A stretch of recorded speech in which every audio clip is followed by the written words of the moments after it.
नहीं हरवई में गड़बड़, नहीं हरवई में गड़बड़, नहीं हरवई में गड़बड़, भैले राम नहीं हरवई में गड़बड़।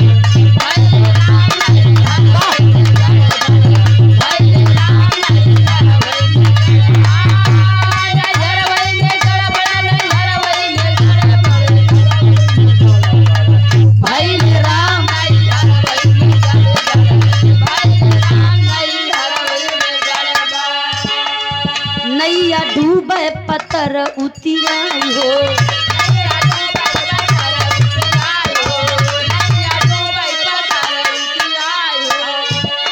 उड़ी उड़ी मछरिया बकुलवई खाई हो।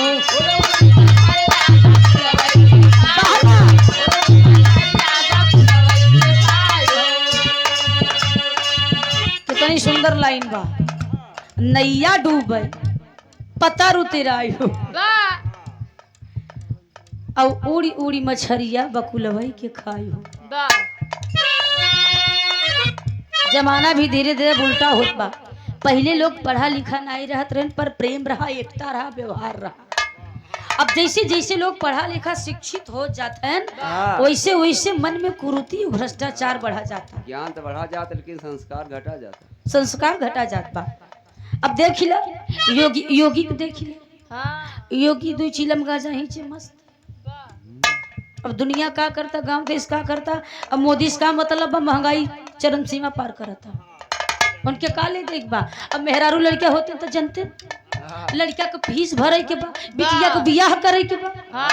सोलह सिंगार की कीमत जानते, लिपस्टिक की कीमत जानते, सिंदूर की कीमत जानते, पहले कीमत जानते, मंगलसूत्र की कीमत जानते। और चाणक्य ने कहा था, चाणक्य ने कहा था कि जिस देश का राजा रंडवा हो, रंडवा मतलब देसी भाषा में, गांव की भाषा में रड़ुआ। जिस देश का राजा रंडवा हो उस देश की प्रजा की हालत विधवाओं जैसी हो जाती है। ये चाणक्य ने कहा था। और आज हमारे भारत की हालत कहीं ना कहीं ऐसी हो गई है।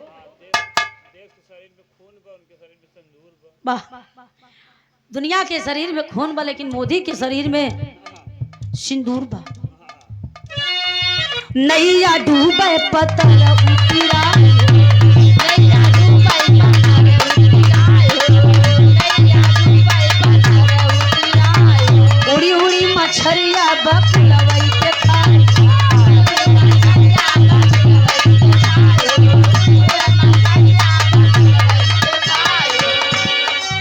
पहले के जमाना चाहे जैसन रहा हो बाबू, लेकिन पहले न्याय होत रहा। पहले लोग इतना भ्रष्टाचारी, इतना मतलबी नहीं होत रहे। गांव में अगर एक बिटिया के शादी अगर फंसी जात रही तो पूरा गांव गेहूं चाउर दाल नून दे के कराई देत रहा। ई मान के कि ई गांव के बिटिया होए, ई फलाने भरे बिटिया ना होए। अगर बेइज्जती होए तो पूरे गांव को हो जाए। लेकिन आजकल वो जमाना बा जाए सरवा के ओकर होए कि हमार जाए। अगर अगुआ मान ला कैसे वैसे बियाह सेट कह दियस, पड़ोसी जाए कैंसिल करवा चलाया हुआ था। अरे भैया फंसा जी नो करे घर मत। हाँ फूल बा कहाँ बजा था यार। अब बेचारू चिंगूर के रच के हो गए। पहले के जमाना में न्याय होत रहा, एक कोयरी रहा। अब एक बिगहा में अपन सब्जी बोए रहा, नेनुआ, भिंडी, करैला, मिर्चा, लौकी, कोहड़ा, भाटा, उरई मुरई। अब बगलिया में एक खेत रहा छोट का, वही में कटहर का बगीचा कर दी। सब बगलन रहे, रजा फरे बेचक पैसा कमा। अब लेकिन ऐसे ही हमारे गुरु जी की नहीं। गुल्ली खेले पहुंच गए, दिन भर गुल्ली खेले।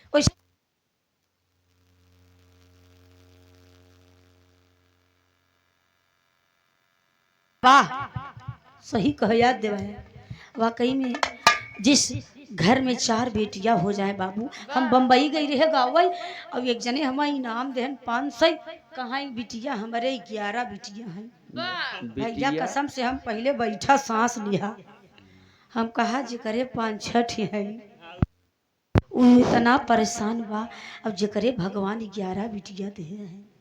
कहाँ बिटिया ला पैसा पूरी अब महिला- भगवान दे हैं तो भगवान निपटई ही, लेकिन एक एक गुल्ली जवन बा, हम डालब सब कर। लेकिन जवन गुल्ली बा हम पूरा क्रिकेटर वालन के डालब। ओके निकालब जरूर। लेकिन वो कोयरी बेचारा बड़े शिद्दत से बाबू सब्जी बोस मेहनत के है, पानी सींचे नहरक पानी। अब 5-6 जने कुछ धूर्त आदमी हाँ, विधा सुन के लौटा रहे। नौटंकी देख देख लौटा रहन। अब टार्च बारत चला जात रहन। देखें भैया नेनुआ भिंडी मरचा मुरई गाजर भाटा लौका लहलहात रहन। लालच पड़ गई। अब लालच में आए मान लो 2-4-10 छिनाही तोड़े न पारे, झौआ झौआ भर कहीं सरवा बोए वहाँ गठेंगे से चला खांची खांची भर तोड़ के बेच लेवा जाए भोर हो। सब मिला अपन गाजर मुरई भिंडी लौआ भाटा तोड़ लेहन, भिंडी तोड़ लेहन, एक मिला मरचई तोड़ ले, एक मिला घुसिया कटहर एक बगीचा में कैसा हरा नान नान तोड़ा हम बड़ के घुसत है। वो पूरा कटहर तोड़ के काने बुलात के चला गा। सवेर भग कोई बेचारा खेते में देखे भैया ओकर सब्जी जवन गायब रही, लेकिन उपार के जड़ी से फेंक दे रहा है, लतिया दे रहा है, रोवई लगा। अब कटहर देखे तो कटहर काट के गिरावा रहा। वही पहुंचा राजा के दरबार में लाख छाती पीट के रोवई, माई बाप बर्बाद हो गया, लुट गया सरकार। राजा कहा ये करे रोवे पे लागत, ये करे साथे बड़ी दुर्दशा भैया। बस बस घबरा मत की बिरहा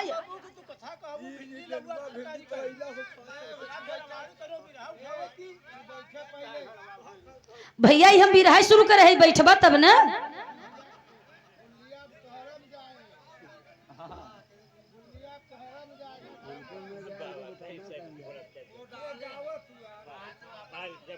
का करब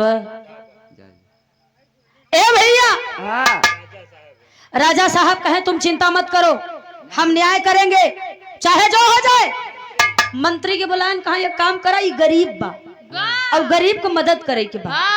एक काम करा, जा पूरे नगर में पता लगावा कि आखिर एकर सब्जी लेके गए। सिपाही बेचारा सुरती खात ठोकत पहुंचा। गाजर जो पारे रहा एक खांची, उ का करे कि टंकी रही बगल गई टिबिल का, और वही में भैया उ गजरिया डाल के लाते लाते धोवत रहा। आ धोई के सोचत कि सवेर होश पहले ले चली मार्केट में, पहुंच चली गांव वाले के देख ही न पाऊ। अब जैसे धोई के तैयार के है मंत्री पहुंचे, देख गए कहाँ करे कहाँ पाए, तो डर के मारा सबके नाम बताए देश, पंचर टायर घसीटे घर रहू नहीं रहू सबका गिनाइश थे। मंत्री साहब कहा जय जने है तय जने माल सहित दरबार में हाजिर हो जा। वही डर के मारा भैया 6-7 जने रहन, सब हाजिर हो गए। अब कोई रिवा जब देखे तैयार लगा रोवन, लगा गोड़े हाथे गिरे, राजा साहब हम बर्बाद हो गए है, न्याय हो चाहे। राजा साहब सोचे न यार खून कत्ल होते तो फांसी दे दे, जान से मरवाई दे, लेकिन अभी सब्जी वाला मैटर बा, हम ऐसा कवन सजा सुनाई कि एकरे साथे न्याय हो जाए। राजा साहब कहा आज एक इतिहास हो जाए। मेरा फैसला ये है कि जितने लोगों ने सब्जी को तोड़ा है उपारा है, ये जितनी सब्जियां हैं इन सब सालों के हाँ, पिछवाड़े में डाल दिया जाए, गुल्ली की तरह। पिछवाड़े में गुल्ली की तरह डाल दिया जाए। तो जवन भिंडिया तोड़े रहा भैया, उस पहले नंबर निहुर गया। कहा महाराज दुहाई सरकार की, पहले हमा निपटाई दा, हमा बाजारे जाए के बा। कहा सार हरा कहा रे भिंडी तोड़ी ले, भाटा लौआ गाजर तोड़ तोड़ बैठा है। भिंडिया वाला निपट गया, गजरिया वाला मुरैया वाला थर थर थर कांपत है।